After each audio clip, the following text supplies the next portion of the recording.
বিশ্ব রাজনীতি আর অর্থনৈতিক অস্থিরতার রক্তচক্ষু উপেক্ষা করে দেশের অর্থনীতিতে আশার আলো জাগাচ্ছেন প্রবাসীরা। বৈশ্বিক নানা সংকটের মাঝেও সদ্য সমাপ্ত মার্চ মাসে দেশে এসেছে ইতিহাসের রেকর্ড পরিমাণ রেমিটেন্স।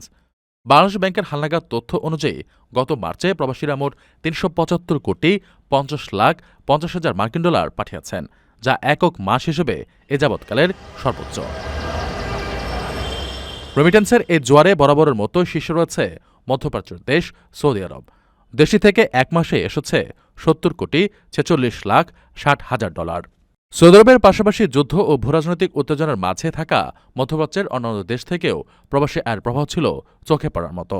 তালিকার দ্বিতীয় অবস্থানে থাকা সংযুক্ত আরব আমিরাত থেকে এসেছে ৫৮ কোটি ৬২,৬০,০০০ ডলার।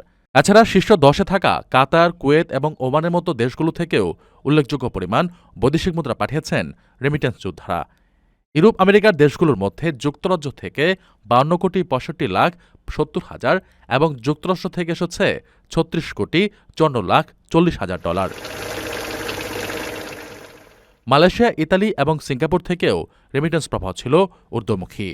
ব্যাংকভিত্তিক তথ্যে জানা গেছে, রেমিটেন্সের বড় অংশ এসেছে বেসরকারি ব্যাংকগুলোর মাধ্যমে, যার পরিমাণ ২৬৪ কোটি ৫০,০০০ ডলার। রাষ্ট্র মালিকানাধীন ব্যাংকগুলোর মাধ্যমে এসেছে ৬৪ কোটি ২,৮০,০০০ ডলার। এছাড়া বিশেষায়িত ও বিদেশি ব্যাংকগুলো এই রেকর্ড আয়ে ভূমিকা রেখেছে। চলতি ২০২৪-২৫ অর্থবছরে এ পর্যন্ত মোট ৩০.৩২ বিলিয়ন ডলার রেমিটেন্স এসেছে, যা দেশের ইতিহাসে যে কোনো অর্থবছরের তুলনায় সর্বোচ্চ। গত বছরের শেষ দিক থেকেই প্রবাসী আয়ের এই ধারাবাহিক প্রবৃদ্ধি দেশের বৈদেশিক মুদ্রার রিজার্ভকে শক্তিশালী করতে বিশেষ ভূমিকা রাখছে। ওমানের সেরা রেট দিচ্ছে বাংলাদেশি প্রতিষ্ঠান গালফ এক্সচেঞ্জ।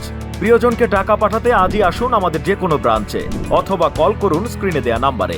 গালফ এক্সচেঞ্জ, বাংলাদেশিদের প্রিয় এক্সচেঞ্জ।